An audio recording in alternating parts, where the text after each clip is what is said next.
Hello viewers, a very good afternoon. Welcome to our FB Live session. And today, the November 17th is observed as National Epilepsy Day across India. And so today we have this awareness session on epilepsy, why it occurs and how to control it. And today for our session we have with us Dr. Madhuri ma'am, who is a consultant neurologist at Apollo Hospitals, Jubilee Hills, Hyderabad. Welcome ma'am, welcome to our session. Thank you.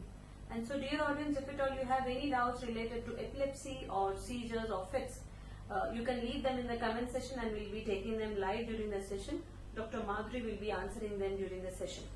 And so ma'am, let's start our session. Sure. As today is observed as National Epilepsy Day, so please educate us a bit about that. Yes. So every year 17th of November is celebrated as the National Epilepsy Day in our country. And we do have around 10 million people suffering from epilepsy in our country. So almost around 1 to 2% of the population does suffer from this condition. And to create an awareness about this condition, because it's an easily treatable condition and 2/3 of these cases can be easily managed if given the right treatment. So in order to educate the people and the practitioners about this condition, we celebrate this as a National Epilepsy Day. Thank you so much ma'am, and let's start off with a basic question. What is epilepsy ma'am? So basically epilepsy is a condition in which a person has a predisposition to get recurrent seizures. Now what are seizures? Generally whenever a person loses momentarily consciousness or has some abnormal movements which are out of his control, which happen momentarily and suddenly start and then abruptly stop. And other than this, it can also manifest as sudden loss of consciousness or sudden loss of touch with the environment, which after some time the patient comes back to normal. So these are several manifestations of seizures, and whenever a person develops these seizures recurrently without any obvious provoking agent, then it's called as epilepsy. And ma'am, as you're mentioning and talking about epilepsy, I found it very similar with seizures of fits. Are both the same or is there any differentiation? Yes. So whenever a person gets these repeated unprovoked seizures, then you call that he or she is suffering from epilepsy. So basically seizures per se may not qualify for the diagnosis of epilepsy, because sometimes it can happen because of treatable causes like some elevation or drop in the sodium levels in the blood or some transient infections of the nervous system. They can trigger seizures, which if treated, a person may not be predisposed to develop epilepsy. However, if these conditions are not taken care of at the right time, a patient may go on to develop a permanent brain damage, which may predispose him or her to develop a condition called as epilepsy. So ma'am, when you're mentioning about seizures and there are different causes for these seizures and which finally result in epilepsy, could you please educate us and tell us about these causes in detail? Like these causes differ according to the age group. So epilepsy generally is very common in the pediatric age group or in children. So the causes are different in the children and they are different in the adults, and different causes in the elderly subgroup of patients. So when a child presents with seizures, again this in the newborn individual, it could happen because of some trauma or some injury to the brain at the time of delivery, or some infections to the brain after delivery, or sometimes it can happen because of some abnormal development of the brain. And in children there are some genetic causes, but yeah, brain infections again are common causes. In adults again there are some genetic causes, some neuroinfections, and sometimes some parasitic infestations of the brain can also result in recurrent seizures. In the elderly age group you do have causes like stroke, which can trigger epilepsy. And overall in all these age groups you can have certain other common factors like abnormalities of the brain in the form of an abnormal tumor, which can sometimes present as epilepsy. So the causes are myriad, and it depends according to the age. So ma'am, are there any symptoms that we can identify in advance so that a person might land up in seizure or fits and immediate medical attention can be given to them? Yes. So certain epilepsies, certain seizures do need immediate attention, like sudden loss of consciousness, sudden fall, and abnormal movements, generally these are jerky movements and they are out of, they are involuntary. So the patient or the person who's throwing a seizure is not in control of these movements, and they last for several minutes. But generally, if such abnormal movements, some violent thrashing movements or violent jerky movements are seen and the patient is unconscious, then you need an urgent medical attention. So if they last for more than 2 minutes, then it's better if that an emergency attention is sought in these cases. But sometimes the manifestation of seizures can be really subtle, and even if these happen repeatedly, then they can invoke some brain injury. So these can be in the form of sudden transient loss of connection with the environment, sudden loss of, if a person is talking, he or she may suddenly stop talking, suddenly stop interacting for a few minutes and then come back to normal. Or there could be sudden abnormal movements of the hands or feet which are out of control. Or some people have vague abnormal movements in the form of violent thrashing movements suddenly out of the blue. They may get up from the sleep and then walk about, or have some abnormal weird movements which transiently happen and then abruptly stop. So these could also be a manifestation of seizure. So ma'am, as you were mentioning, so abnormal behavior can also lead to seizures of it. Abnormal behavior can be a manifestation of seizure. So a sudden onset, like till a certain point of time a patient is completely normal and suddenly becomes abnormal, and then after a few minutes or a few seconds comes back to normal. This can be a manifestation of seizure. So at that time, immediate medical attention is required, ma'am? They need to go and see a doctor in advance? So if this is happening, an emergency attention may not be required. However, if it happens recurrently, then it can invoke some brain injury. So an early medical attention is needed. But if a person is throwing a generalized seizure, what common people can easily recognize, which is in the form of violent jerky movements of the limb with loss of consciousness, and sometimes they can have abnormal urination, involuntary urination. So these seizures, if they exceed in 2 minutes in duration, then they do need an emergent medical attention. So ma'am, even stress, anxiety or depression, can they also lead to seizures of it?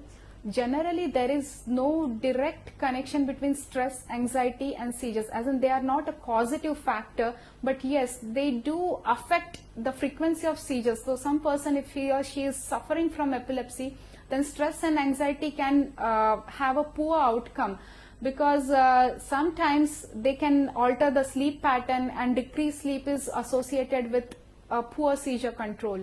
It can also happen that because of the abnormal development of the brain, or because of an abnormality which develops because of seizure, stress and anxiety are very commonly seen in people with epilepsy. So this can also be correlated with some side effects with medications. So people with epilepsy who do have stress and anxiety are more prone to develop some cognitive or behavioral side effects with the anti-epileptic, certain group of anti-epileptic medications. So although there is no direct causal link, it has been proven to have to be associated with a poor quality of life, and sometimes by affecting the sleep, it can also result in a poor seizure control. So ma'am, what are the triggering points for this epilepsy? As you were mentioning, lack of sleep and all. Please elaborate a bit about that. Yes. The one thing I would like to stress on is lack of awareness. So the subtle manifestations of seizure that people may not be aware of could be seizures, and if they are not treated, then he or she may have recurrent seizures. Other than that, in diagnosed cases of epilepsy, there are obvious factors like sleep deprivation, not having proper sleep, or irregular hours of sleep, or sometimes intake of certain medications. This could be any kind of medications. Some even commonly administered antibiotics like penicillin can sometimes trigger seizures in the predisposed population, or even intake of certain medicines or drugs which have impact on the nervous system, like intake of alcohol, that can trigger seizures in certain group of people. So ma'am, as we are in this cold temperatures and all, can this cold weather increase the risk of these epilepsy seizures? Generally, there is no association between an epilepsy and cold temperature. There is an association with having a hot water bath and developing seizure. That is particularly common in this part of country, the South India, and it's known as hot water epilepsy. So there are certain genetic conditions in which people, while having hot water bath, can have a generalized seizure. But there is no correlation with the cold water or having seizures with the cold temperature. Because ma'am, in a recent publication we saw that the dip in temperature is a cause for worry for people suffering from neuro-related ailments, as cold weather increases the risk of epileptic seizures, is what was there. So I thought, let me clarify. No, there are multiple ramifications of this statement, because it may happen that people may feel depressed during the cold weather. That could happen because of vitamin D deficiency, also lack of exposure to the sun. It may happen that because of the cold weather, people are, their routine gets slightly hampered and they may miss taking some medications, or sometimes the sleep may be affected. So indirectly it may have some influence, but there is, per se, it's not a trigger for seizures or epilepsy. Thank you so much, ma'am. And as you were mentioning about the signs and symptoms and all, so and for epilepsy you were mentioning abnormal behavior. So some for example, if I was the person there and I don't know that earlier I had this epilepsy, so what are the common points that one should analyze or observe in others or himself, that what are these triggering points or when to go to a doctor? Because there are mild variations, because not all abnormal behaviors might be epilepsy. Yes. So any other points which correlate to them? Yes, this is important because very often these people are, not taken to the doctors. They are taken to, in our country, these people are taken to some other religious people, considering this as some behavioral abnormality, or even they may reach the psychiatrist for an abnormality in the behavior. So the classic manifestation is there is a sudden onset and there is a sudden offset. This is very common, and during which there are again several types of abnormal behavior, and sometimes it can be a part of seizure per se, as in the seizure manifests only as a transient abnormal behavior, and once the seizure subsides, then a person's behavior may come back to normal. But sometimes this can be prolonged for days together if it's not detected. However, if there is any hint towards the abruptness in onset, then you must seek medical attention, particularly a neurologist or an epilepsy specialist for this. And sometimes behavioral abnormality may develop after a seizure. So once a seizure has subsided, up to 1 week period, developmental abnormality, behavioral abnormality may be manifested. And there are a certain group of people in which, these are in diagnosed cases of epilepsy. So because of the recurrent seizures, a neurological abnormality develop, and then other than seizures, even when the seizures are not happening, people can have behavioral abnormalities. So this is slightly different from the seizures, and that is why prompt medical attention or consultation with specialist is important in these cases. Thank you, ma'am. And when coming to febrile seizures, which are common in children, so can these recurrent febrile seizures land up in epilepsy, or are those different? Okay. So this is again a wide subgroup of patients, and some of them do have genetic history. So if there is a genetic history, then sometimes they can have recurrent febrile seizures.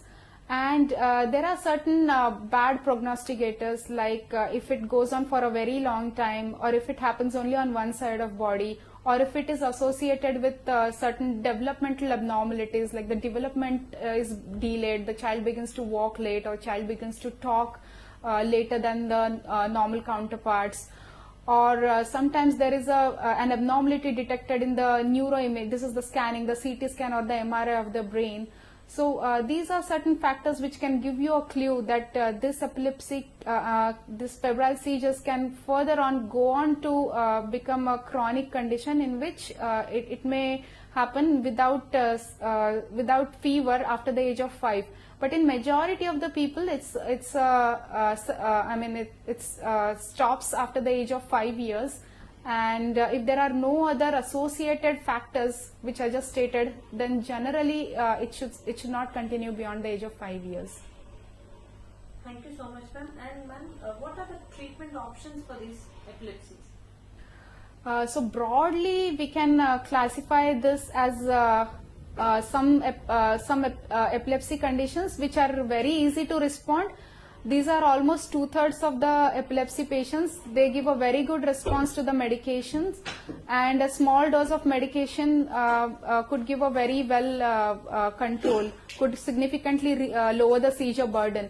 But other than this, there are almost 30% of the people in whom no matter what you do, no matter how many medications are administered, the epilepsy won't get controlled. So this is what we call as refractory subgroup of patients. So obviously in the epileptics in whom the seizures are very easy to control, it depends on the type of seizures. So there are several hundred types of seizures, and depending on what kind of seizure it is, if it's a partial seizure, if it happens from one part of the brain, or if it's a generalized seizure which could happen from the whole of the brain, or even in that we have several subsets of seizures. So the treatment depends on the kind of epilepsy. And these are generally given in the form of anti-epileptic medications. So these are generally in the form of syrups or tablets which have to be continued over a prolonged period of time. That is how long, that is generally dictated by the clinical presentation and the investigations which are the laboratory reports. And this is also the kind of medications your doctor will generally see the age group and will see any associated conditions like liver damage or kidney damage or any other behavioral problems which are associated with epilepsy, and accordingly he or she may titrate the medications. But this is for the easy to control epilepsy. There are around 30% of people with epilepsy in whom the seizures are very difficult to get controlled. Generally we call this as the refractory epilepsy, and in this we have several other options like we do try combination of therapies and the anti-epileptic drugs. And if these medications fail, then there is something called as neuromodulatory treatment. This is generally in our country we do have vagus nerve stimulation, but there is something called as responsive nerve stimulation which is practiced abroad.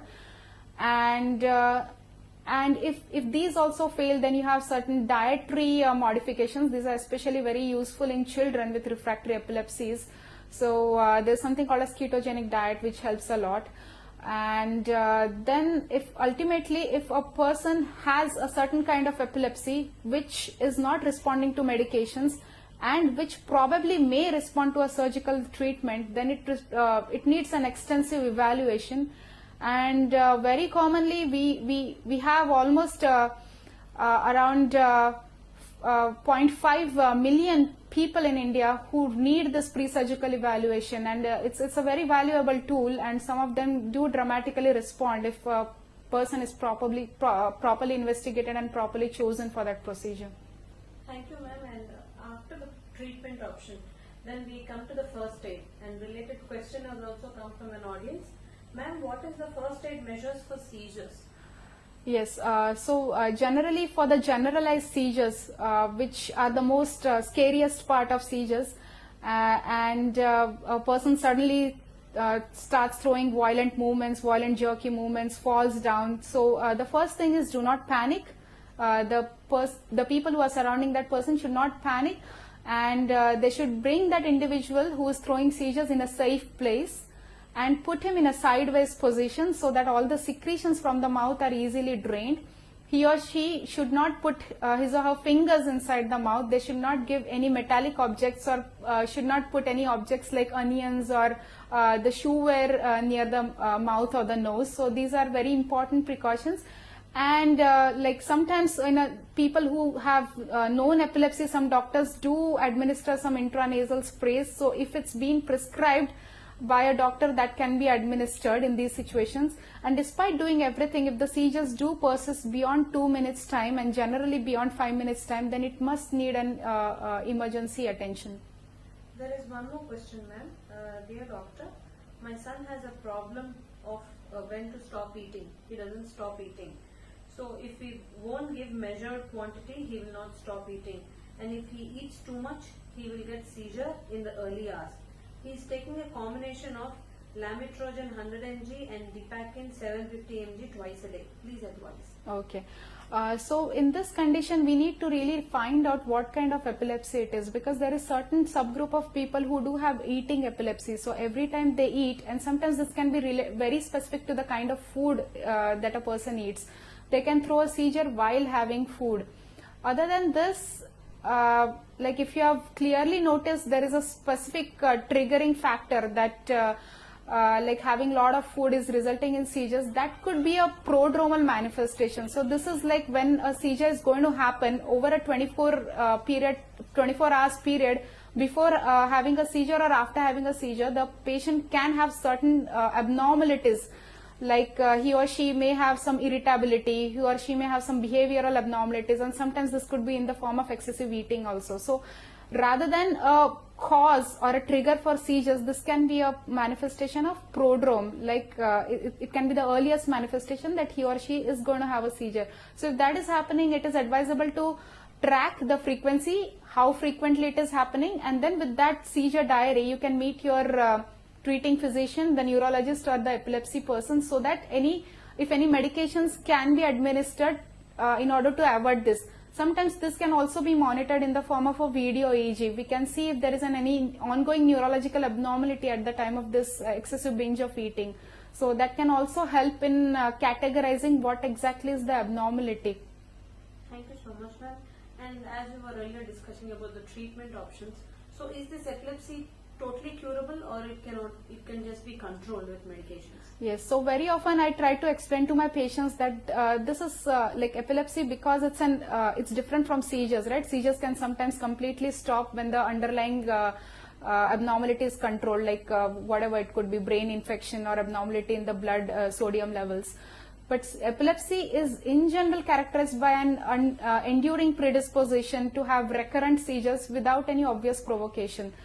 So generally a person may need a very long-term medication, and this could be lifelong also. So this is, I try to explain this with the analogy of like how people with diabetes or hypertension, high blood pressure, till the time they are taking medications, the blood pressure or the sugar levels are controlled. But once they stop taking the medications, these levels could shoot up high. So similarly, as long as the underlying factor, like it could be because of a parasitic infestation, so as long as or some scar in the brain, so as long as it is there, till the time a person is on medication, he or she could be protected. But as the medicines are stopped, the neurons may begin to fire again, and a seizure may develop again. So this depends on the subset of epilepsy also. Certain pediatric, like in children, there are certain epilepsies in which we do not need a long-term medication, like in absence seizures. But again, it depends on some people have genetic causes in which we do need lifelong medication. Some people have an obvious abnormality, like a parasitic infestation, which does need lifelong medications. Some people have an abnormality like a tumor, which is then subsequently resected, and then they may or may not need a lifelong medication. So it's pretty much dependent on the type of seizures, the cause of seizures, and the age group also. Thank you so much, ma'am. And as you were mentioning the precautions or the first aid tips and all, so even please once again, as we come to an end to our session, please educate us a little more about that, so that all our audience are aware, and this session helps them out in creating that awareness. Yes. The most important point is recognition of seizure. If you think that there's anything which is like developed in sudden, any behavioral abnormality or any sudden abnormal uncontrolled jerky movements which were not there before, please seek an urgent medical attention. And then once an epilepsy is already diagnosed, so once you know that he or she is already suffering from epilepsy, then you have to take several precautions. And it also depends on the seizure, like your doctor may help you towards defining what is the risk of developing recurrent seizures, and if people who have these recurrent seizures, what precautions should be taken versus people who have infrequent seizures. So the common precautions we advise is they should avoid being at dangerous places like heights. They should avoid unsupervised swimming. They should avoid being near the fire, leaning over the balcony, riding as a pillion rider, or driving. So these are certain very important precautions, because not because they trigger epilepsy, but if he or she happens to get a seizure attack during this dangerous activity, that could be detrimental to life. So other than that, appropriate sleep, having food on time, healthy regular aerobic exercise, and a proper sleep of 8 hours duration in the night should significantly help in having a proper seizure control. And then obviously having medications on time, not skipping medications, avoiding alcohol intake, these are paramount. It's very important to keep a track of seizures, a seizure diary, because some people have specific triggers.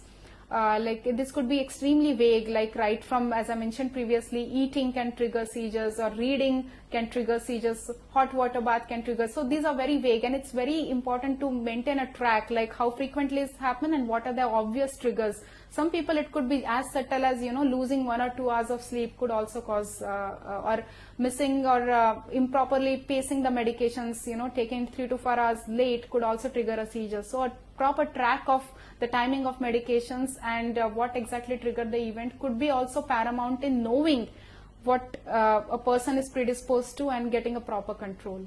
Thank you so much, ma'am. And dear audience, if at all you still have any doubts, and if you wish to seek appointment with Dr. Madhuri, already the booking appointment link has been given in the text box. You can just click and book appointment easily. And so, ma'am, we come to the end of our session. And dear audience, as we know that during this COVID pandemic time, at Apollo Hospitals, we are following all strict measures to ensure that you are entering a safe zone. Entire staff, including doctors, the housekeeping staff, everybody is wearing a mask, sanitizing themselves, maintaining social distancing so that you are in a safe zone. Our OPs are open and our doctors are coming daily to take care of our regular patients as well. So you need not worry.